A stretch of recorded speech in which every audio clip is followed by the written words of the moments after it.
De retour pour le troisième match de la soirée, gros match en perspective, Karmine Corp contre Gameward, sachant que Twix avait dit au pré-show, Gameward était l'équipe qui, au Spring, avait mis fin à la série de Misfits.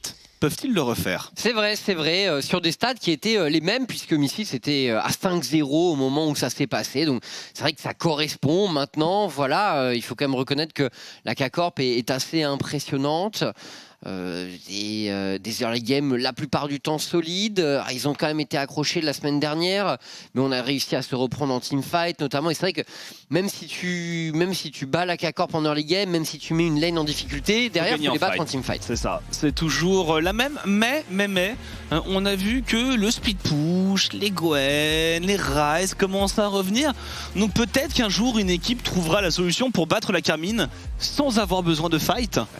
Très malheureusement le jeu est pas trop comme ça actuellement. Et puis bon, en parlant de retour de Ryze, et bah quand même on a le spécialiste, on a le boss de la LFL bien sûr. On vous parle de Staken, hein, vous l'avez compris. Karma donc, Akali et le Nocturne, toujours 100% de présence pour Nocturne pour ce Summer Split de la LFL. Ils ont bas de la Senna, mais on laisse le set open. Le fameux set de Targamas, double titre de MVP déjà, alors qu'on entame à peine la troisième semaine. Et ce sera le Xin pour Syncroft. Très bien, alors la Lulu est là. Est-ce que c'est le style de Saken que de jouer une Lulu mid? Après il y a Cabo. C'est vrai. T'as Targamas également qui peut potentiellement. Gwen, Ezreal. Donc pour les Gameward, c'est aller vite. J'ai l'impression qu'on sait dans quelle direction on veut aller pour Gameward.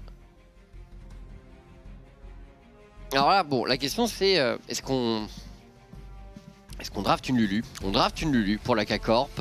Alors où est-ce qu'elle va partir? Est-ce qu'elle partira au top? Est-ce qu'elle partira au mid? En tout cas, dans les mains d'Xmati, il y aura un Varus, ça c'est sûr. Bon. Ouais, le Varus, alors le Varus qui peut, bien sûr qu'on veut dominant en lane, je pense, pour la K-Corp. Targamas qui aime bien roamer, bien sûr, sur toute la carte, etc. Mais attention, quand on a un Varus bot, c'est moins facile que quand on a un Ezreal.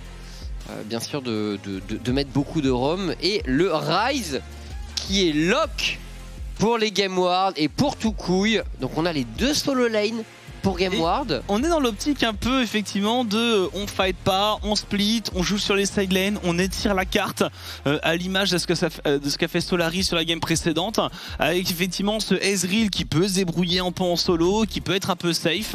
Ça fait bonne draft de 1-3, hein, c'est clair sur le papier. Il manquerait plus qu'est-ce qu'il me sorte un TK bot ou quelque chose comme ça, un peu à l'ancienne, même si avec Ezreal ça ne se fait plus trop. Il y a le petit Rakan dans le pire des cas, même si c'est pas un global, ça bouge bien aussi. Ouais. C'est sûr. Surtout ça pourrait leur donner une composante d'engage au Gameward, même si a priori là sur ce qu'on voit avec la K-Corp, Lulu, Xin, bon, l'équipe qui va peut-être vouloir aller vers l'avant, c'est peut-être un peu plus la K-Corp. Ban du Thresh. Est-ce qu'on décide de ban TK aussi chez les Gameward, qui reste un champion de choix pour protéger un Varus? Ou alors on peut prendre quelque chose de plus agressif. Les Varus s'enfuient de sécurité avec une Leona ou un Nautilus, ouais, par exemple. Après le truc de Leona, si tu joues contre un Ez, il voit venir la Leona, il prend une cleanse. Et c'est Nautilus par contre, cleanse ou pas. Voilà, Nautilus ça marche tout le temps. Avec l'ulti, c'est toujours efficace. Du coup ça banne Lee Sin. Alors c'est vrai qu'au passage il y avait Lee Sin qui n'a pas été first pick par la K-Corp, ce qui était quand même leur tradition de first pick les Lee Sin lorsqu'ils étaient disponibles. Et le truc c'est que, alors on comprend qu'on va pas laisser ce Lee Sin dans les mains de Cabo, mais on sait pas si on va pas retrouver autre chose directement comme cette Lulu. Attends, pourquoi ils ont ban Renekton? La K-Corp, ils pensent que c'est Gwen Jungle? Dans les mains de Memento. Alors peut-être que Memento a beaucoup joué Gwen dans la jungle récemment en solo queue, je n'ai pas vu du tout. Mais j'avoue, un peu surpris. Ça va être une Gwen jungle? Et non, ce sera un Volley a priori dans la jungle. Et donc bien la Gwen top. Bon, ils ont préféré s'assurer de ça, la Karmine. Ils ont eu un petit peu peur. C'est étonnant, tiens. C'est vrai que le ban du Renekton me surprend. Du coup, Volibear dans la jungle a priori et la K-Corp. Alors, il nous faut un support. Est-ce qu'on décide d'avoir du hard engage un peu plus? On décide de partir sur ce Nautilus donc. Un choix qui va permettre de lock le Ezreal. Très bien. Et lock le Ryze aussi potentiellement. Effectivement, il nous manque... Alors, où va cette Lulu? Est-ce qu'elle va dans les mains de Saiken ou pas? Écoute, sur le papier, ça a l'air quand même d'être un champion qui peut être pénible pour Gwen. Donc pourquoi pas pour Cabochard et Saiken, qui va partir sur un des premiers champions qui a fait se lever le Blue Wall en LFL au Spring Split. Son Victor donc face au Ryze. Au passage, pas un match. Je pense que c'est pas un match-up qui est si évident que ça sur le clear parce que le Ryze a un potentiel de clear. Il monte assez vite. Hein. Ouais, il a un potentiel de clear maximum bien plus tôt que celui du Victor qui a besoin de l'amélioration de son E. Donc ça prend quand même une centaine de stacks. Faut avoir des kills ou des assists ou réussir à farmer jusque là. Donc ça prend plus de temps clairement pour le Victor. Du coup, ça veut dire que pour les Game Wars, on va peut-être avoir de la priorité mise sur laquelle jouer avec le Ryze. On a vu beaucoup de Ryze récemment, qui arrivaient à prendre une wave et directement à décaler sur un side avec un ulti, à setup un dive. Ça fonctionne très bien et ça permet des grosses accélérations pour les équipes qui maîtrisent bien Ryze. Alors, du coup, ils mettent bien... Attends, mais du coup, c'est Gwen Jungle? Ouais, c'est bien Gwen Jungle. Donc, ils avaient bien lu du côté de la Carmine. Striker avait bien vu la chose venir. Gwen Jungle, Volley top. Ah non, d'accord. Non, parce que pour le coup... Bah, le truc, je vois pas où Volley embête... Je vois pas ce que Volley fait contre Lulu. Non, je pense vraiment que ça doit être trop chiant comme match-up pour Volley. Je dis pas que c'est bien pour Gwen, mais je pense quand même que ça se tient plus et que tu as plus de potentiel de menace avec ton dash, ta zone qui te permet d'encaisser les agressions. Tu joues un Ryze, tu joues une Gwen, t'as envie quand même d'avoir une side lane du côté de la Gwen qui split bien. Volley, t'as envie qu'il groupe avec ton équipe parce que c'est tout de même avec Leona, t'es deux frontlaners, il y a quand même un peu de DPS en face. Donc oui, la composition est plus cohérente comme ça. Mais moi j'aime bien cette composition Game Ward. On a des bonnes lanes. Au bot, c'est plus que jouable avec la Leona qui je pense peut prendre un peu le dessus sur le Nautilus. On a un S qui est assez safe. La Leona pourra roam. S'ils arrivent à récupérer la pression, c'est un peu le problème de leur duo. C'est contre les répliques sismiques et la pluie de flèches. Avoir la prio pour roamer pour Leona, ça va pas être si facile. Pas évident, je suis d'accord. Et bon, et le 2v2 mid-jungle, je l'aime bien pour Game Ward aussi. On a deux locks très puissants, beaucoup de bursts de leur côté. Là où Victor, bon, je pense que, encore une fois, en trade en early game, c'est pas aussi puissant que Ryze. Même si parfois avec ton Z tu peux réussir à contrôler de l'espace. Mais j'aime bien le 2v2 mid-jungle des Game Ward. On va voir, je pense que celui de la K-Corp est un peu en dessous. Mais bon, la K-Corp, il y a quand même le Xin Lulu. Et honnêtement, le combo depuis le début du Summer Split, c'est un des tout meilleurs en termes de champion. Bon, on en a encore eu ce matin en LCK si je me trompe pas. Oui, complètement, on en a... honnêtement, tous les jours quand c'est open, tu t'en vois qui sortent. Donc voilà, c'est vraiment... C'est vraiment un combo top jungle qui fonctionne très très bien et qui prend à son compte vraiment des games. Et du coup, Cabo sur un pick beaucoup plus soutien pour son équipe. Ça me rappelle cette douce époque avec des Maokai imposés par son coach Shones. On remonte un peu dans le temps avec ce pick Lulu top. Hein. Ouais, bah écoute, Cabo qui a de l'expérience, qui sait bien sûr répondre aux besoins de l'équipe en fonction du genre de champion qu'on lui demande. Encore une fois, Lulu Xin, c'est si puissant actuellement.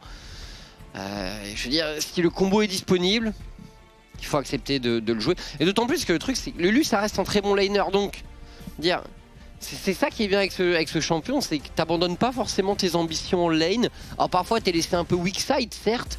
Mais si t'es en pur 1v1, il n'y a pas grand chose qui gêne Lulu. Non, c'est... alors on va voir pour Gwen, mais effectivement, au moins sur les 6 premiers niveaux, elle devrait un peu souffrir et être sous pression. Et c'est peut-être ça que peut exploiter la Carmine Corp. Hein. On peut mettre la pression top, on peut mettre la pression bot.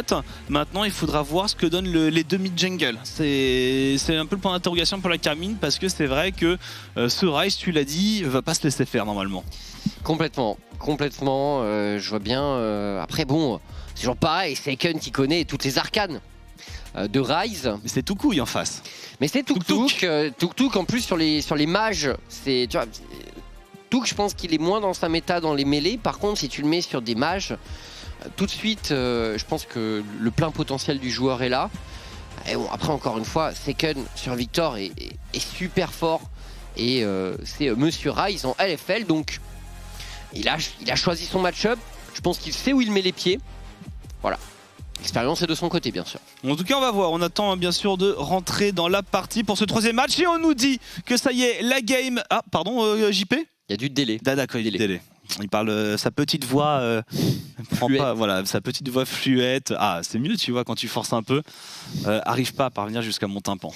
Et un manque de puissance chez Carnage. Les fans de la K-Corp qui vont encore m'accuser d'amener la malédiction des retards de match. Le chat noir. C'est vrai qu'en soi, ça tombe souvent sur les matchs de la K-Corp quand je suis là. Tu vois, c'est vraiment unlucky pour le coup. Mais voilà, ce sont des choses qui arrivent. On attend donc le début de la rencontre. Et écoute, j'ai hâte de voir les starters des junglers aussi. On a deux junglers qui fight très très fort. Est-ce qu'on va se commit sur le scuttle du même side ou est-ce qu'on va se partager la carte? Voilà, pas mal de questions bien sûr. Je sais pas si le volley a envie de se retrouver bot side au moment du carapateur. Parce que je vois quand même très très bien, en tout cas en early game, Nautilus, Varus, un peu annihiler Ezreal. Ouais, mais le problème, c'est que s'il va top side, est-ce que la Lulu fera plus de cadeaux à une Gwen, tu vois, dans les premiers niveaux? Ah. Franchement, Cabot, en plus, c'est un joueur qui aime bien être agressif en lane. Je le vois quand même essayer de dominer un peu Irrelevant et de s'imposer sur le top side. Donc peut-être que les deux sides de la carte pourraient être difficiles, mais si on a la midwave pour Gamma, alors c'est pas dit qu'on ait la midwave avant le premier reset, hein. Ceci dit, il faut voir. Parce que bon, déjà au niveau 1, Rise n'a pas de clear de zone. Tandis que Victor, en prenant le laser, peut en avoir, bien sûr. Donc c'est vrai que, ceci dit, hein, pour le premier clear, il est possible que la K-Corp réussisse à avoir la prio sur toutes les lanes. Pour le premier. Bon, on attendra bien sûr de tomber dans la game pour savoir tout ça. On vous rappelle le 22 juillet, hein, puisqu'on a un peu de temps pour ceux qui ne seraient arrivés que maintenant pour le match de la Carmine, parce qu'il y en a. Eh bien, vous avez vu peut-être passer l'information, le 22 juillet, eh bien, il y a une journée de LFL à Aix-en-Provence où toutes les équipes seront sur place. Donc si vous avez envie, eh bien, pour la première fois depuis la finale du League of Legends français à Monaco, envie de voir vos équipes en salle, eh bien, ce sera le bon moment. Toutes les équipes. Les places seront en vente à partir du 30 juin, si je ne me trompe pas. Exactement. Ce qui est bientôt dans cette journée. Donc ce sera cool. Ce sera cool clairement, parce que la LFL a peu été en offline finalement, à part les grandes finales de l'année. Sinon, c'est la première fois pour la saison régulière. C'est ça. Et c'est quelque chose qui, espérons-le, croisons les doigts, touchons du bois, etc., devrait arriver beaucoup plus régulièrement en 2022, maintenant que on commence à sortir un peu de cette pandémie. Oui, absolument. On verra bien sûr. Faut que l'événement ait du succès. Alors, le fait qu'il y ait du succès, ça dépend de vous, bien sûr, qui regardez ce live et qui suivez la LFL tout au long de l'année. Et voilà, je pense que, bon, ou qu'on fasse un événement en France pour la LFL, à mon avis, il y aura du monde. C'est vrai que souvent les événements de LoL se font autour de Paris. À Paname. Ouais, mais dans le sud, à mon avis, il y a déjà eu des events LoL dans le sud pour X ou Y raison, des LAN, etc. Tout genre de choses. Et ça fonctionne toujours très bien. Allez, on est parti donc. K-Corp Game Ward. Pour les Game Ward, gagner serait non seulement prestigieux, mais ça ferait aussi beaucoup de bien au niveau du classement. Parce que le 2-4, il est embêtant. Ça ne te met pas dans la meilleure situation pour la course au play-off, parce qu'on le rappelle quand même, après les matchs de ce soir, les équipes auront joué un tiers de leur rencontre. Et c'est assez stack pour l'instant. Donc ça avance vite en réalité. Un tiers des matchs déjà. Et il n'y a pas d'équipe vraiment gratuite. C'est-à-dire que même les petits derniers, Gamers Origin, Easy Dream, ils sont loin d'être gratuits. Gamers Origin peuvent mettre des gros coups de pression, on l'a vu. Alors pour l'instant, bon, ils prennent aussi parfois un peu la sauce. Mais c'est-à-dire que oui, tous les points sont bons à prendre le plus vite possible. Et Irrelevant, qui va les mettre un petit peu de vision. Il joue Flash. c'est suffisamment peu commun sur Gwen en ce moment pour qu'on le remarque tout de même. Il se dit vraiment qu'il n'arrivera pas à prendre un kill sur Cabo, hein, je pense. Peut-être à raison. Effectivement, Après, parfois, bon, le flash, ça peut aider à prendre des kills en réalité. Ça dépend vraiment des situations. Et contre un range, tu peux avoir plus d'utilité avec un flash.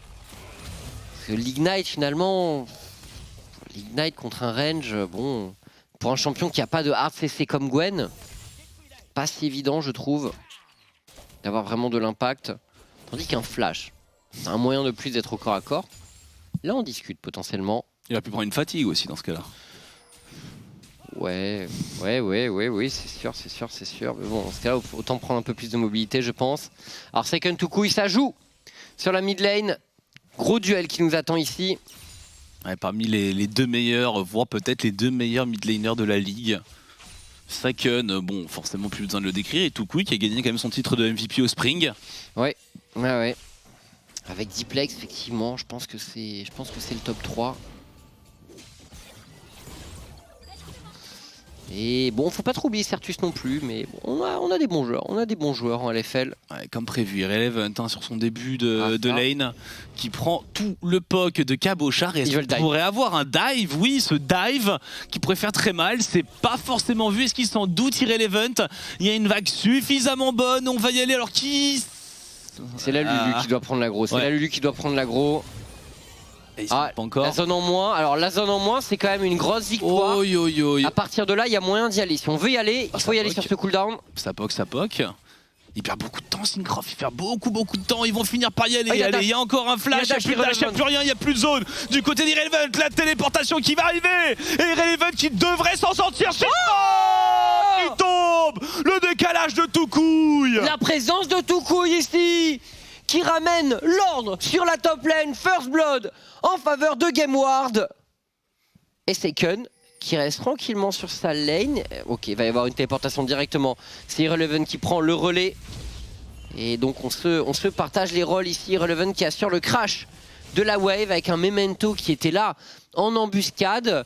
Syncroft du coup, alors Syncroft a cut 2 camps pour faire ce gank. Il a beaucoup attendu. Ça le met très en retard.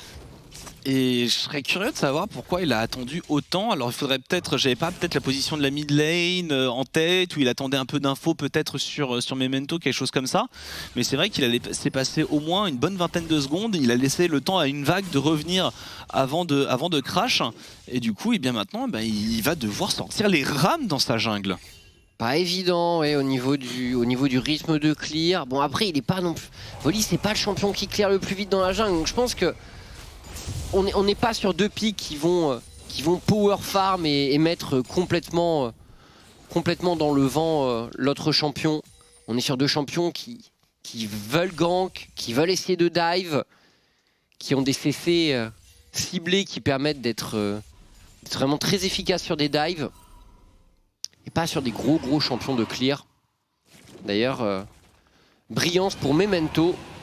Quand tu joues Brillance, pour moi, c'est que... Enfin, concrètement, tu vas aller poser ton stack sur quelqu'un. Et on va partir Divine Thunderer. Dans tous les cas, c'est devenu vraiment le build régulier pour le Volibear. Mais là, voilà, premier item Brillance, c'est qu'on cherche à être agressif, je pense, pour Memento. Ouais, on va se retrouver du côté du dragon et de la bot lane, sachant qu'on vient d'avoir un petit reset du côté des lames. Prime n'a pas encore fait le sien, je pense qu'il veut chercher une opportunité de roaming, tout comme Targama sur cette mid lane, avec toujours ce gros duel de wave clear. Ouais, mais largement remporté par le Ryze actuellement. À ce moment-là, oui, et puis il a déjà fait son bac aussi. C'est clair, mais ouais, le Victor qui a pas... Voilà, qui va galérer un peu en termes de clear par rapport au Ryze pendant un moment. Ce qui devrait encore une fois, bon, on en parlait pendant la draft, mais donner à Tukui des ouvertures pour aller déborder sur les sides. Donc, et sur les sides, bon alors d'un côté il y a une Lulu à dive, pas évident avec tous ses CC et son ulti. Mais au bot, on peut s'appuyer sur le setup d'une Leona. Et puis on aura aussi le niveau 6 de Volibear bientôt. Si Tukui arrive à bien se coordonner avec Memento, ça peut faire un gros boulot. Et le Ryze qui débarque, et l'engage à la Léona, on va enchaîner tout de suite avec la cage. Targamas qui va essayer de couvrir avec une auto-attaque. Prime et l'âme qui se repositionne, et déjà un mort de chaque côté.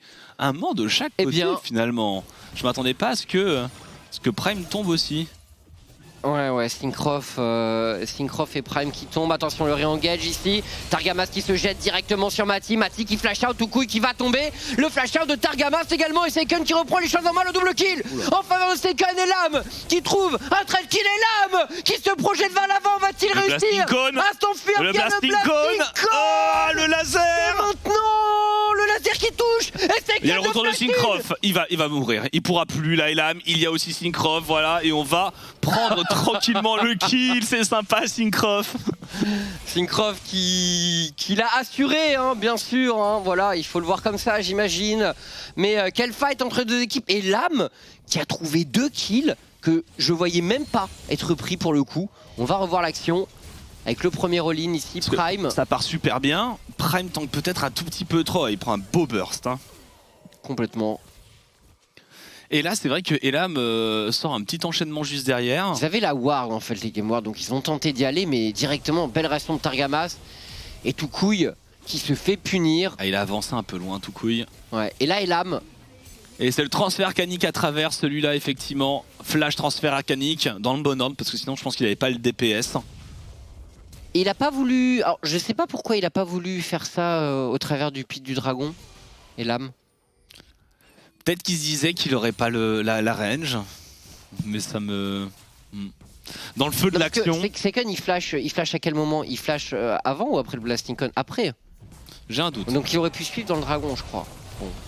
Peut-être qu'il se disait qu'il y avait plus de chance par là. En attendant, on va aller pull ce héros de la faille. Et je regardais un peu juste avant cette action le point sur la top lane. Alors Irrelevant est un peu remonté, mais tout de même on voit que Cabochard, effectivement, quand il est laissé purement en 1 contre 1 dans son match-up, il cause du souci, Irrelevant, qui est plus souvent sous sa tour qu'autre chose. Ah bien sûr, hein, on est là pour push, on est là pour faire la différence pour Cabo. Et encore une fois, c'est la magie de Lulu. Le champion permet de faire briller des pics comme Xin, très fort dans un match. Et en plus de ça, ça a une phase de lane vraiment solide. Niveau 6 pour Memento. Il faut réussir ce dive pour les Game Wars, c'est hyper important. Cabochard le polymorphe, l'ulti de Memento, on va tout mettre. Cabochard, la tour est toujours désactivée, le kill est récupéré par Memento. Et il est... Alors c'est dommage quand même. Ah non, je n'ai rien dit. Non, le Ryze a eu l'assist. Le Ryze a eu l'assist en réalité. C'est fine. Et on a une réponse de la K-Corp au niveau du bot. On joue en cross map, on va voir pour essayer de dive peut-être. Il est vu, Syncroft par cette pink ward. Et on va pas réussir à compenser, j'ai l'impression, du côté de la Carmine. En plus, il y a ce héros de la faille. Ça va être complètement une tour. Et tout coup, il va récupérer beaucoup de ressources. Alors certes, il est relevant et au bois, mais le mid laner des Game Ward lui se met extrêmement bien. Ouais, tout couille, 90 de farm, beaucoup de plaques, la première tour. Le bilan doit être très bon pour le millénaire français, mais bon, ça doit être relativement équivalent à Seiken, je pense, dans l'histoire, qui a eu quand même 2 kills. Seiken est peut-être encore devant. Ah, ils ont des items équivalents.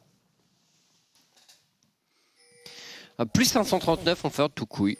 Bon, c'est pas tant que il est un peu devant. Il est un peu devant. Après, il y a 2-0 sur Seiken aussi, donc faut voir qu'il a été mis extrêmement bien également de son côté.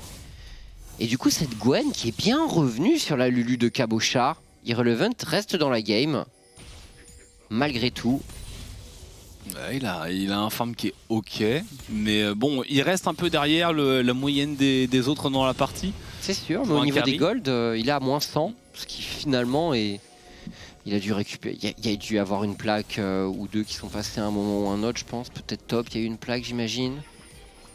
J'ai l'impression qu'on va le renvoyer top, Irrelevant, pour le laisser farmer tranquillement. Et on essaye de trap un peu dans la jungle. On met de la pink, on se laisse pas avoir, hein. Carmine Corp très discipliné. Ah, peut-être que Xmati, non même pas, hein. Il fait le grand tour, Xmati, il prend aucun risque. Tant qu'on n'a pas l'information, il se montre pas non plus sous sa tour. Et il les voit justement, ces Game Ward en train de rôder dans cette jungle. Alors on se méfie pour Mati, on sait que ça peut aller très vite. Il a pas son flash Mati, donc il doit rester vraiment très prudent. Il a cette ping pour le couvrir. Mais même ça, il se dit que ça peut rester Ça peut peut-être ne pas lui donner 100% d'informations. La K-Corp qui se regroupe. GameWorld qui cherche également. Prime qui est repéré. Est-ce qu'on a des TP pour les top laners? Pas pour Cabo, mais pour Irrelevant, oui, donc pour GameWorld. Alors je sais pas s'ils ont l'info sur le TP de Cabo, ça joue vraiment à pas grand chose. Ça rentre dedans pour Prime, c'est parti, il faut TP pour les top laners. Il faut TP potentiellement. Oh, et ça flash out? Ça a flash direct, on n'a pas eu confiance, dans cet échange du côté de Targa. Bah encore une fois, je pense que pour la K-Corp, c'est ok de flash out puisque Cabo avait pas la TP, donc si la communication est bien passée, on s'est dit bon, si la Gwen TP et qu'on se retrouve embarqué dans un teamfight, on va tout perdre. Et sachant qu'il y a encore des plaques à côté, etc. Ça peut bien extrêmement dangereux. Le all-in sur Second, mais Prime qui est un peu seul. Et Memento qui va désactiver la tour. Prime qui pourrait tomber l'ulti du Second qui va tomber ici. Les travaux sont énormes. Du côté des GameWorld, Targamas qui va tomber. L'arrivée de Matsi également, mais qui doit reculer. C'est un double kill en faveur de Memento. Les GameWorld qui prennent l'initiative. Qu'est-ce que c'est agressif, clairement. Je m'attendais pas du tout à ce que Prime fonce comme ça. Ils ont peut-être même été un tout petit peu surpris de la résistance en face, mais le barrage cérébrant de Elam qui permet à Memento de sécuriser le kill. Memento a 4 kills avec son Divine Thunderer. Il va être monstrueusement gênant à 12 minutes de jeu. Ce volley va faire du dégât. Très clairement, et on le voit, on joue les dives à fond pour les GameWorld, on a ce pick Volibear, on est confiant. Pram il a clairement vraiment pas eu peur, le barrage est magnifique, vraiment somptueux. Et Tuku qui était là de toute façon pour fermer le chemin, je sais même pas s'il y avait besoin de flash Memento.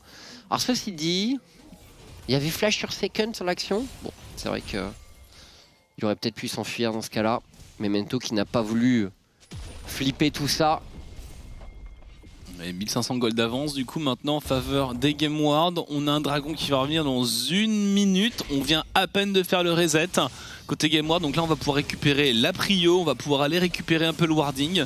Je pense qu'ils sont en confiance sur ce timing de la partie avec un volley aussi imposant. Ah là honnêtement Memento, c'est quoi niveau 8 il n'a pas spécialement plus de niveau de la téléportation, c'est Second qui est en train d'arriver dans le dos, Memento est là en couverture également, Prime qui décide de re-engage, Second, attention à l'arrivée du Varus également qui va peut-être mettre beaucoup de dégâts, la Gwen en plein dans la mêlée, Irrelevant qui fait un travail absolument démentiel, Second qui gagne du temps, il y a la zone gravitationnelle et l'ulti qui arrache le kill sur Memento. Oh, il y a eu un laser, plus une flèche de Mati, plus le dernier tick de l'ulti pour prendre le kill. Memento qui se fait surprendre là-dessus et qui lâche une série si je ne me trompe pas. Complètement, bah, il était à 4, hein. Donc ouais, il y avait des golds sur lui. Et on grappille des golds côté Carmine, on défend bien cette agression de la jungle pour ce blue buff. Il y avait peut-être mieux à faire hein, pour GameWorld que de mettre autant de ressources pour un blue quand on sait qu'il y avait tout le contrôle du dragon à prendre. Il y a le Herald aussi qui arrive là. Ouais. Après GameWorld, je pense qu'ils sont dans une humeur où ils se disent bah allez on va les fight. Et bon ils savent aussi que la K-Corp aime bien fight, donc ils se disent il va y avoir du répondant, on essaie de les asphyxier. Je pense on est un peu grisé par leur league game pour les GameWorld qui effectivement était assez réussi. On s'est un peu, on allait un peu vite en besogne. Et du coup, deuxième dragon pour la Carmine qui a réussi à sécuriser l'objectif et qui commence à set-up son héros de la faille. Ça y est, qui est directement entamé. On a une bonne pression qui est mise par Cabochard au top. Donc on a la vision de ce côté. On a une bonne présence au mid aussi. Et maintenant, quelle va être la décision de Saken qui est en train de faire son back? Là par contre, c'est vrai que c'est... Par contre, c'est un 4 contre 5 hein, parce que là, Saken il a pas de TP. Et le reste, si. Ouais, tout couille sur ce bot side. Le héros de la faille, c'est parti pour Memento qui va charger l'ulti directement sans sommation pour le jungler des GameWorld. On est un peu séparés pour la K-Corp, mais cependant, Memento va tomber. Le focus est bon, Irrelevant qui rentre dans la danse avec ses ciseaux et qui est en train de faire la différence. Mais l'arrivée de Second va pacifier le fight. Excellent re-engage de Targamas. Prime tombera et ça fait 3 morts chez les GameWorld avec un Tuku qui va pouvoir donc prendre cette T1 bot mais qui n'a pas TP de son côté. Et Memento, il a un peu le syndrome de le Irelia syndrome, c'est-à-dire que je sors de ma lane, je suis fed, ou plutôt je sors de ma jungle, je suis fed et je fonce un peu dans le taf, sauf que Divine Thunderer, c'est clairement pas l'optimisation la plus tanky pour un volley, et ça fait 2 fois que il fonce, il met son ulti et après il se fait sécher parce qu'il part un peu loin. Hein. Là, il est parti un peu loin. C'est sûr, mais c'est vrai que même moi j'ai été surpris qu'il tombe comme ça parce que quand tu regardes la phase de jeu, la K-Corp ils sont séparés. Il y en a deux à chaque entrée de jungle. Et malgré tout, c'est vrai qu'ils ont quand même renvoyé Memento à la maison. Il reste devant les Game Ward, mais bon, on voit que la K-Corp toujours très solide en fight. Tout de même, héros de la faille en faveur des Game Ward et de Elam. Donc on va avoir de quoi passer la porte de la mid lane pour les Game Ward. On récupère un peu de vision. On renvoie Seiken sur le bot side. On joue en cross map côté Game Ward. Avec ses 2 split pushers d'ailleurs. Ouais, ça y est, Prime de nouveau. C'est Cleanse, l'abordage, le flash out de Targamas. Est-ce qu'il y aura ces dégâts? On va continuer. Memento qui devrait réussir pour le kill. Barrage Cérébro est excellent. Cabo de la part des lames. Le Xinulu qui rentre en place. Linkcroft qui prend rapidement un kill sur Prime. Attention à ce Xinulu qui pourrait faire la différence dans ce teamfight. Quoique, il y a déjà trop de morts chez la K-Corp. L'arrivée de Seiken, on se regroupe autour du mid laner de la K-Corp. Et Linkcroft qui stun la charge. Toujours avec cette tenue. Mais le skill shot de Toucouille qui arrache le double kill.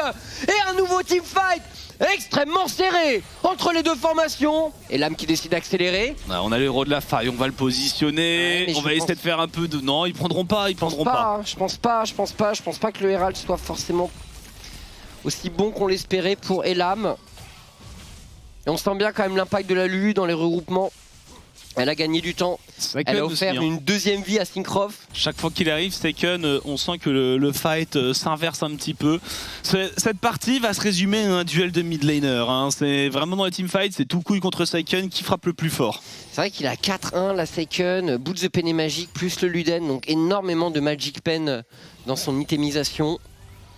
Et ouais, ça se ressent, il fait mal, il est niveau 12, comme tout couille. 2 joueurs à 4 kills.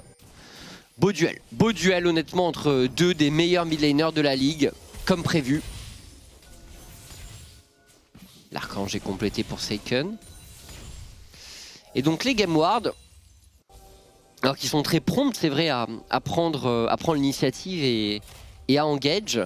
Mais on en parlait, ils ont quand même de très bons side laners dans ce match. Donc ils pourraient... ils ont le choix, ils pourraient décider d'essayer de développer un peu plus en side. Ils n'ont pas besoin effectivement de foncer dans la tronche de la Karmine Corp à chaque fois qu'ils les voient au bout de la rue. Voilà, ils peuvent prendre le temps, de bien poser leur lane, de laisser le temps à Irrelevant de se mettre bien.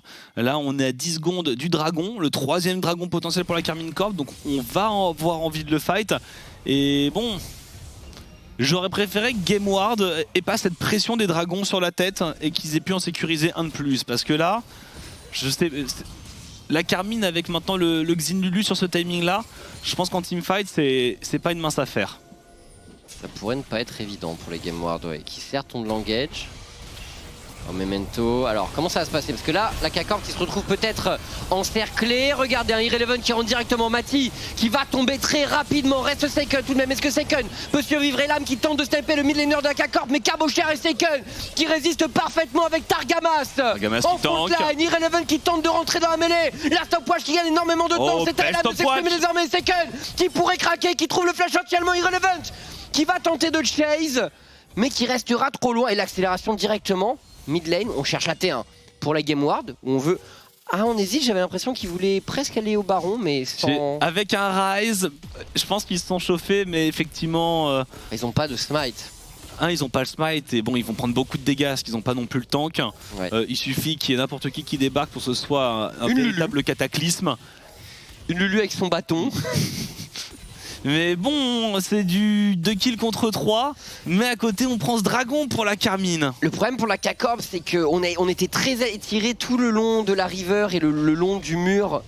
Et on s'est retrouvé à se faire hard flank en fait, tout simplement, en Mati notamment. Bah il a pas de... Enfin il a pas de pile, si il a du pile, forcément il a du pile mais avec l'Ultixin, pas dans un teamfight comme ça. Mais là il était en bout, en bout de train en fait tout simplement. Et il était tout seul. Ils ont décidé de jouer très vite aussi, Karmine Corp. C'est-à-dire ils ont décidé de pas attendre, de pas tempo. Ils ont rushé le dragon, ils l'ont all-in. Et en se disant que derrière, ils retomberaient un peu sur leurs pattes comme un chat au niveau de ce teamfight. Ça n'a pas été totalement le cas. Mais bon, ils perdent concrètement pas grand-chose par rapport à la pression que ce quatrième dragon va leur offrir. C'est sûr. Une âme des nuages. Oh, attention, la chaîne de corruption ici, on met tout. Syncroft qui rentre dans la mêlée également. Il a du soutien, Syncroft, il a 7 Lulu, il faut rejoindre le mur quand même. Mais Syncroft qui finira par tomber sous la puissance de feu Gameward. Monsieur Prime, dernier petit juke sur le W. Mais c'est pas un kill qui servira à grand chose. Il n'y a pas d'objectif à prendre. Il y a Baron quand même, mais... Ouais. Non, mais ça va être. Ils vont prendre de la possession de cartes, là, les Gameward surtout. Ils vont bien se positionner pour la suite. Hein. Ils aimeraient bien prendre 7-1 mid quand même, les Gameward. Irrelevant qui va push top et qui va pouvoir peut-être menacer la mid lane après sa wave. Il faut voir, hein, parce que quoique Memento a l'air de farmer sa jungle. On n'a pas l'air d'être dans une situation où on a envie de vraiment menacer la T1 mid. Reset de Irrelevant. C'est des resets hein, principalement. Zhonya pour Irrelevant, très important pour la Gwen pour se projeter en teamfight. Les petits resets au top. Pour l'instant, on voit que les Gameward... Prime en position, on a quand même envie de... On sent bien, la suite de toute façon pour Gameward, c'est vraiment prendre cette T1 mid. Comment on manœuvre pour y arriver? Ils peuvent busser tout simplement. Il y a une auto de Prime, enfin une auto de Elam à mettre. Ils ont un excellent contrôle de la vision. Oh, Toucouille. Ah, il n'était pas en danger, Toucouille. Il avait peut-être pas toute l'info. Ouais, mais il en savait rien. Ouais. Il en savait rien. Il lui manquait du monde, je pense, sur la carte. Tandis qu'on voit la vision, quand même, Gameward qui est impeccable sur le Baron. Mais peut-être qu'elle mériterait d'être un peu avancée au niveau de la où est Syncroft, si on voulait vraiment poser des problèmes à la K-Corp très haut Targamas. Ah oui, le Ryze n'avait pas encore reset. Tu viens de reset, mais là on va perdre un peu le contrôle de cette vision. Et le truc c'est que je pense que là le Baron personne va le jouer, ils vont prendre juste voilà, la T1 mid. Et maintenant il faut jouer pour le dragon plus que le Baron je pense pour Karmine Corp. 1 minute. 1 minute. Mais les Gameward en soi, est-ce qu'ils ont peur de l'âme des nuages? C'est clairement pas la plus dérangeante. Et là on entame le Baron Nashor, on a l'information, c'est la téléportation de Seiken, il faut disengage, on a claqué la téléportation de Seiken, c'est bon, il n'y a pas besoin de s'acharner pour les Gameward, il faut se repositionner, 45 secondes, Dragon, il faut reset maintenant. Ils sont la wave, la K-Corp, ils ont peut-être cette tour mid également. On va chercher loin quand même pour Syncroft et Targamas. Mais en même temps, voler un red buff à Ezreal, ça vaut le coup. Bon, il sera pas volé. Qu'est-ce qu'on fait pour la K-Corp? Il y a le reset aussi de... 20 secondes avant le dragon, c'est vrai qu'il y a 2 resets en cours. On ne devrait pas avoir la position de leur côté. Ils ont peut-être pas l'information Gameward, mais ils pourraient éventuellement rusher ce dragon. Irrelevant qui repart au top. Hein. C'était vraiment très important le fait que Seiken n'ait plus sa TP, parce que là il y a vraiment peu de gens qui vont pouvoir aller chercher les speed pushers, que ce soit Toucouille ou Irrelevant. Donc pour moi les Gameward devraient vraiment abuser du fait qu'ils aient ces speed pushers avec cet avantage de TP. Et là d'ailleurs c'est Toucouille hein, qui va prendre le dragon en solo, et du côté de la Karmine Corp le call est très vite fait, on va au Baron Nashor. Toucouille, ça téléporte. La Gwen qui trouve le flanc, attention, attention. Il va falloir y aller, caractère est vraiment monstrueux, le focus, heureusement il y a une très bonne stopwatch. Mais est-ce que ça va suffire? On se repositionne un petit peu, Toucouille sur le côté, on a récupéré la position au Baron, mais on veut pas pull ce Baron. Mais non, on veut la wave mid, pour les Gameward, là ce Baron est désamorcé. Toucouille qui ferme la porte, également attention au poke de ce Ezreal qui force le flash out de Syncroft. Et ça reset pour les Game. Oh là, ils veulent réengager. Alors... Ils veulent forcer le fight. Ils veulent forcer le fight. Attends, parce que tout coup il reset quand même. Non, par contre, c'est la Gwen d'Irrelevant. Il a TP, il est en train de revenir. On est low life. Xmati pourrait se faire quasiment one shot. La tentative d'engage de Targamas. Irrelevant qui fonce dans le tas, qui va zoner Seiken et Cabochard en même temps. Il veut Xmati. Zol Irrelevant. Oh, mais il a volé! Syncroft l'a volé! Memento Naruto qui pourra s'enfuir. Irrelevant est un peu abandonné dans la backlane et chassé par Seiken. Désormais, il trouvera le repositionnement. Et la K-Corp qui perdra Syncroft. Mais ils ont pris le baron Les Nacho. filous. Attendez, c'est pas terminé. Ah bah, Tic est abandonné, le double kill pour Elam. On perd Syncroft et Mati pour le baron. Franchement, ça passe pour la K-Corp. Ça passe parce que là ils doivent reset les Game Ward. Il y aura pas d'agression sur le timing, le début de timing de reset de Syncroft et de Xmati. Mais c'est du miracle, hein. Ils perdaient ce baron Nashor, la Carmine Corp, je donnais pas cher de leur peau. Ouais, je pense que c'était très chaud aussi. Quelle inspiration. Ah, ils jouent le 50-50 mais ils ont pas trop d'autres choix, ils sont déjà allés trop deep, hein. Ouais. Ah, on est... Game Ward, ils aiment bien jouer sur le fil aujourd'hui. Là, pour le coup, ils... Et là, mais combat Toucouille font un incroyable travail. Toucouille qui zone vraiment toute l'équipe à lui tout seul. Toucouille est bon aujourd'hui. Ah bah, Pauvre Mati. Le pauvre Varus, effectivement. Le pick-up sur Targamas. Oh, la chaîne de corruption qui sera évitée. On a le split push du côté d'Irrelevant. On va essayer de jouer en cross-map. Hein. Je pense qu'ils ont raison, la Carmine. Ça va être dur de gérer ce push et Game Ward. Autant essayer de prendre la même chose ailleurs. On rappelle quand même que c'est la K-Corp qui a le baron Nashor, mais les Game Ward qui décident de progresser également de leur côté. Très gros push sur la bot lane. Et on a une réponse topside bien sûr pour la K-Corp. Les Game Ward qui poursuivent leur progression. Seiken qui continue le split. Mais c'est T3 qui va tomber, Game Ward, décidément. Attention tout de même aux flèches. Oh, mais il y a TP pour Seiken, hein. Il y a TP, il y a des wards, ça TP du côté de Seiken. On va faire la chasse au Game Ward, il ne doit pas en rester un seul de vivant. Il check Seiken, il sait que Toucouille n'est pas loin et on respecte les dégâts de ce Rise. Il a pas d'ulti Toucouille, il peut pas aider sa team à s'extraire, mais on est suffisamment loin. Ah, dommage. Mais en soi, Game Ward, là, ils viennent quand même de nous faire un sacré push sur le bot set alors qu'ils n'avaient pas de baron Nashor. Et la K-Corp a pris moins en soi. T2, T3 pour les Game Ward. Donc c'est un baron powerplay à plus 500 gold. Donc très faible en soi, hein, puisque un baron powerplay, si c'est inférieur à 1500 gold, déjà sachant qu'il y a 300 gold par joueur, c'est que ça s'est pas bien passé après. Ah, c'est un baron qui a été volé en jouant de derrière. C'est clair, c'est clair. Et c'est un baron de tempo. Mais oui, Game Ward, faut qu'ils arrivent vraiment un peu plus à jouer sur leur 1-3-1 et leur split push. Pour l'instant, c'est, je trouve, beaucoup moins bien exploité que ne l'a fait Solari. C'est vrai, mais en même temps, le Game Ward, c'est une équipe qui aime bien se battre quand même, souvent. Donc on s'y retrouve. Et c'est vrai qu'avec la Gwen, désormais à 2 items, on peut teamfight. Concrètement, on a une bonne situation pour 12 stacks de Medjay quand même sur le Rise de Toucouille. J'avais pas vu. C'est assez solide. Ça peut encore grimper pour lui, bien sûr. Il a pas de flash tout de même, attention.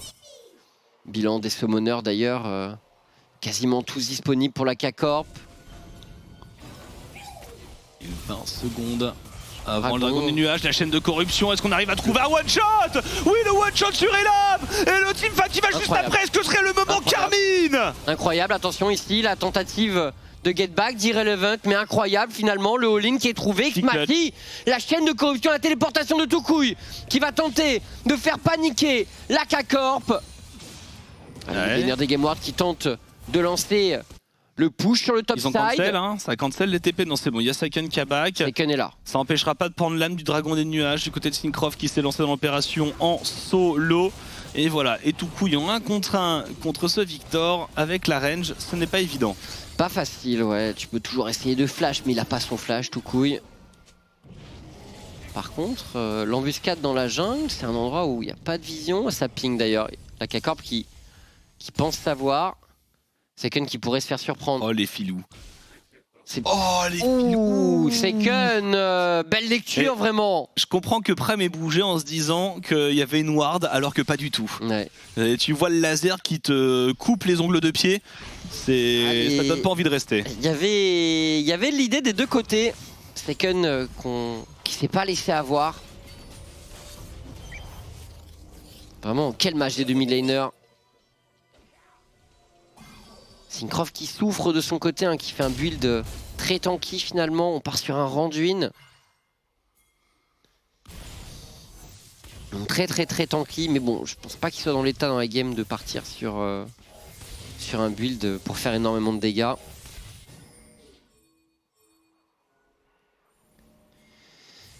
Et désormais, bon, les deux équipes sont un peu dos à dos jusqu'à la réapparition du Baron, bien sûr.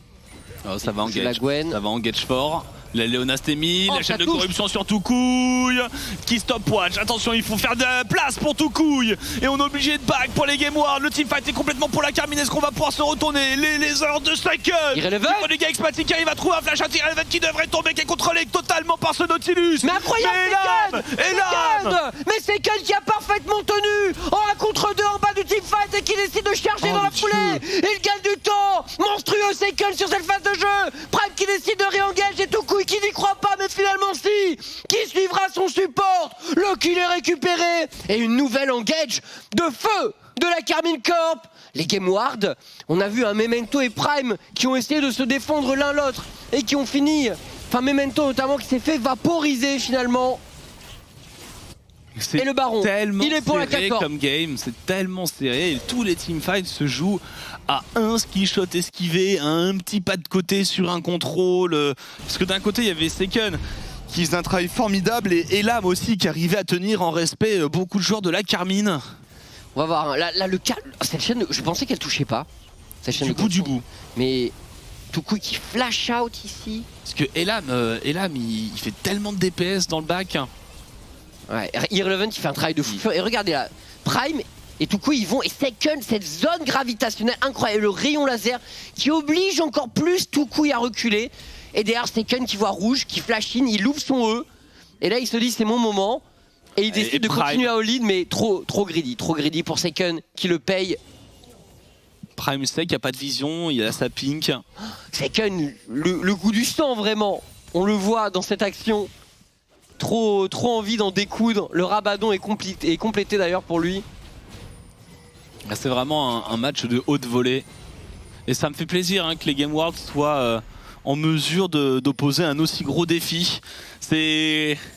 Le storytelling est bien fait. Game Ward, le casseur de win streak. Ouais, les tueurs de titans.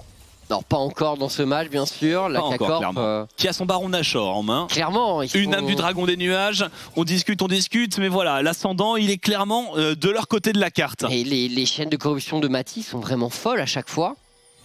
Après par contre il se fait généralement instant, mais ouais, même pas tant que ça. Il trouve le lock, c'est tellement précieux déjà. Attention, l'engage peut-être à Ulti Rise, qui va y aller. Oh là, on a envoyé. Oui, Relevant, il a pas bougé. Ouais. Il a pas bougé là. C'est le teamfight complètement piffé pour les Game Wars. Rappelons que la K-Corp a encore ce buff Baron Nashor. Ce serait pas une grosse lose là-dessus là?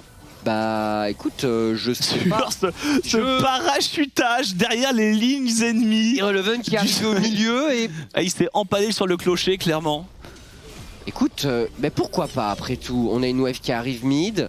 Bah ouais, c'est un bon... Oh, le throw de Game Ward. Oh c'est dur. C'est dur. À trop vouloir.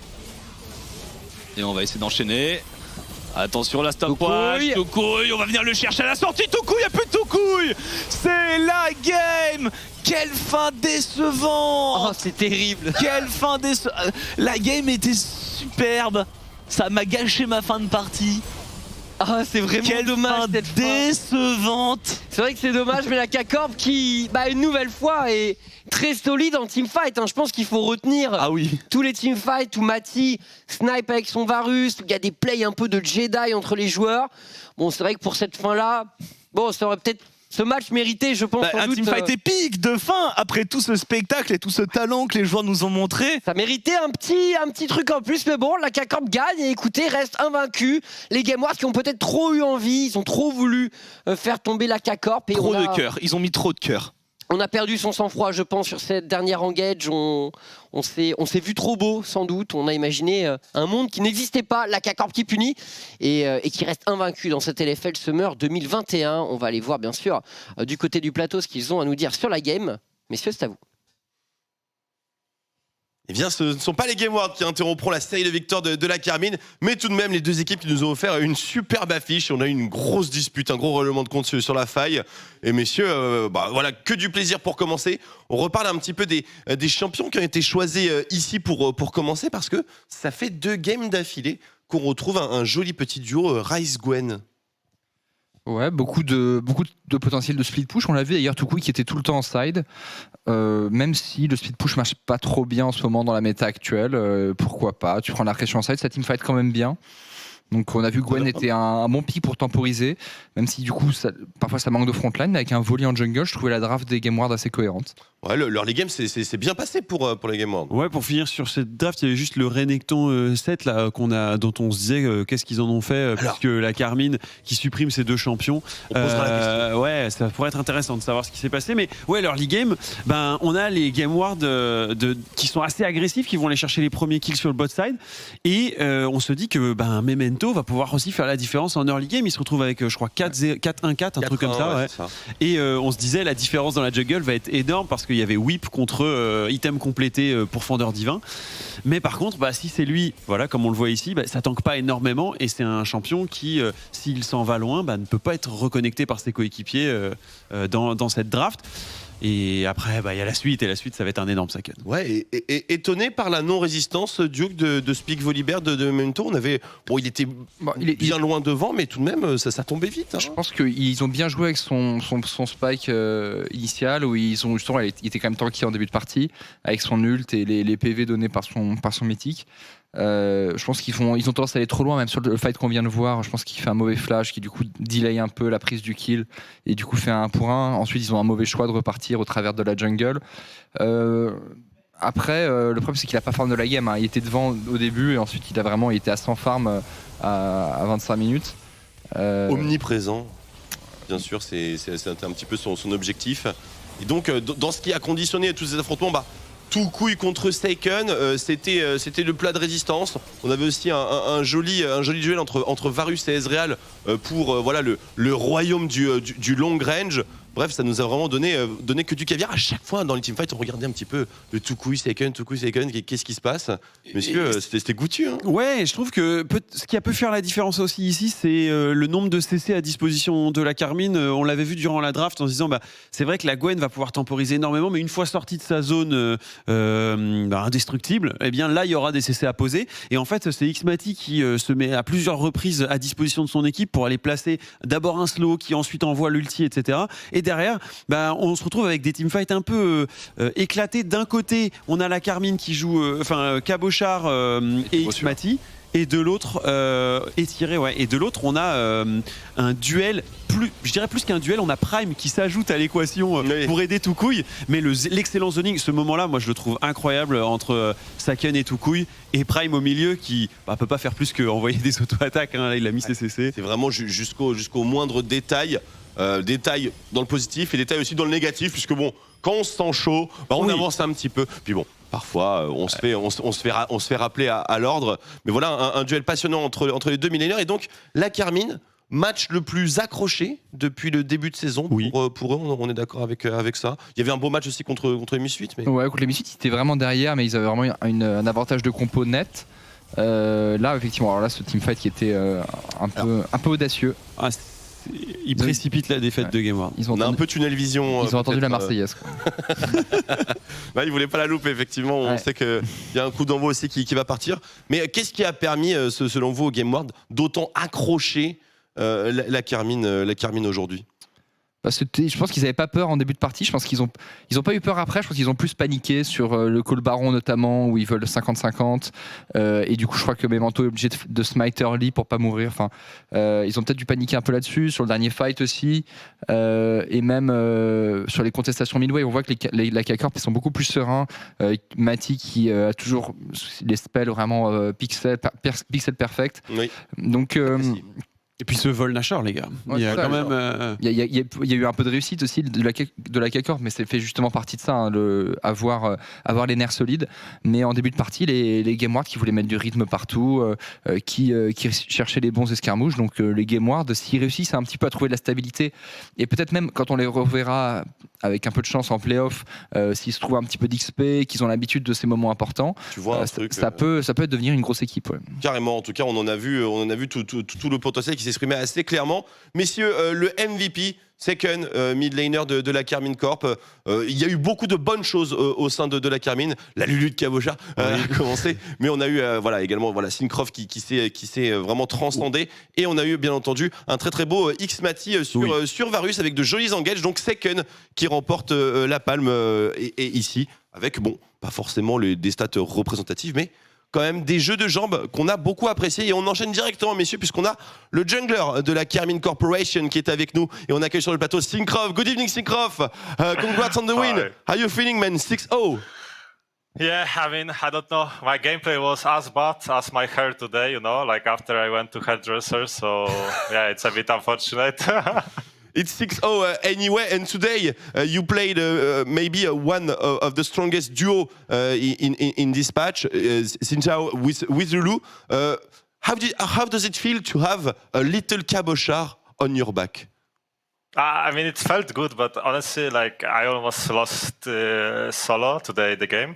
I didn't need to force anything. I mean, the dive it's kind of fault of our both, yeah, because we just didn't communicate. Lulu should start tanking, yeah. Mm-hmm. So I think if he just polymorph, then we probably just one-shot this guy, or we force TP. But after this, I didn't need to die 7 times. I probably had to die like 2 times, but for sure I died just too many times, and I almost lost the game. So I'm glad at least I could steal the Nashor and kind of redeem myself for the team. Pretty good smite steal. You felt a little off during this game. What went wrong? The communication. You just explained about the tower dive, but in general, how did it not make it for you? I mean, I was really unfocused today. Like, I think I was really late also with eating after I took a nap. Also, fucking Polish team lost today in Euro, and they are kicked. Like, I'm so fucking tilted. Actually, you can't believe how tilted I am. And it kind of affected me maybe as well. Right. So, yeah, I mean, I just was really unfocused today, yeah. And this should not happen, because if we go 18-0, Kameto will do... You know what stream, so I need to focus on it. The little surprise stream. So I really want to go and win everything. And I almost let my team down today. So I'm sorry for this. I will try to step up tomorrow. Come on, don't feel so bad. You won't end. There's a lot. No, I mean, of course it's bad, because if I didn't steal Nashor, we probably would lose the game. So it's like, I mean, you don't want to lose the games for your team, you know, especially when they play really good. So I'll step up tomorrow versus BDS. I am sure they salute your implication. Duke. Hey Syncroft, I just wanted to know why did you ban Renekton in second rotation of bans? Because the 2 solo laners were already picked, so maybe you were expecting Gwen jungle. Yeah, I mean, basically I was spamming on TeamSpeak because we wanted to ban junglers, and I was like, this is for sure Gwen jungle, because to me it was the most obvious, that Gwen has to go jungle, because if he picks Volibear, they'll just get outscaled, if I don't die. So I didn't see any pick they could pick in jungle, like maybe Olaf, because I guess it's good into Xin, but Olaf, it's like, you know, kind of meh. I think he would get one-shot by Volibear, and I was just saying that we should ban Sett, and Renekton is just, you know, the champion that can just snowball. Of course, the matchup is not so good, in early game for Renekton, but imagine he would go Mercs later on, and this could be like maybe annoying for Lulu if he just keeps all in, you know, with the Strikebreaker. I'm not sure. I mean, I just felt like they need AD damage, so I don't know what's good to ban. Like, Lulu is good versus any AD champ, I feel like, on top. Like, I don't know. Irrelevant doesn't play many champs, It's like everything was banned almost. Nocturne was banned. Gnar is not good into Lulu, I think. So it's like... So you had the room to do it anyway, even if it wasn't quite 100% sure. Yeah, I mean, I just felt like Gwen should be jungle, you know? I think with putting this top lane, it's really bad, because the matchup on top is not good, I think it shifts after 6, maybe. but the matchup generally is not good. Like Lulu can perma pressure, and I feel like they are getting outscaled because they don't have any answer to Varus, Poke, and Victor in late game. Especially after Lulu builds like Mikael, then they have legit 0 tools to engage. And yeah, I mean, I just felt like Volibear was really bad pick this game. I would put Gwen jungle because you can win versus Xin 1v1 if you go Ignite probably. So. Yeah, obviously, Memento had quite a good early game, but we kind of saw it fall off afterwards. He wasn't tanking quite so much. Syncroft, thank you so much for this interview and for the many details you gave us, which really helped our understanding of your game plans. We're gonna leave you right here because we are kind of late, and we of course think that you maybe want to share even at distance some football matches with the team because the bootcamp ended. Does your teammate don't miss you too much? I don't think so. I think it was enough of Syncroft, for 2 weeks. So yeah, I mean, I want to watch football match because I'm 700 points on the US, so I need to get challenger as fast as possible, so people don't flame me. So yeah. Well, enjoy your grinding, and thank you so much for the interview, Syncroft. Enjoy your night. See you tomorrow. Have a good night. Bye. Syncroft. Thank you. Donc voilà, merci à Syncroft pour tous ces détails, bien sûr. Donc voilà, des détails un petit peu plus poussés dans les match-up. On croyait vraiment à la Gwen Jungle. Il était assez insatisfait globalement de sa performance aujourd'hui. Il estimait qu'il était mort bien trop de fois comparé à ce qui était obligatoire. Le dive topside. Mais quelle humilité de le reconnaître et puis de le mettre en avant tout de suite dans l'interview plutôt que d'essayer de se cacher derrière le résultat de son équipe et le 6-0. Je trouve que c'est super propre de la part du Et la Pologne qui avait perdu à l'Euro. Donc voilà. Forcément, les effets dramatiques du football, même sur les joueurs League of Legends. Mesdames et messieurs, la soirée continue. 4e match qui arrive dans quelques instants. On vous en a parlé pendant le pré-show. Un superbe match avec des équipes montantes, c'est-à-dire LDLCOL et MCES qui arrive juste après la pause. Duel mid lane entre Tonnerre et Eka. À tout de suite.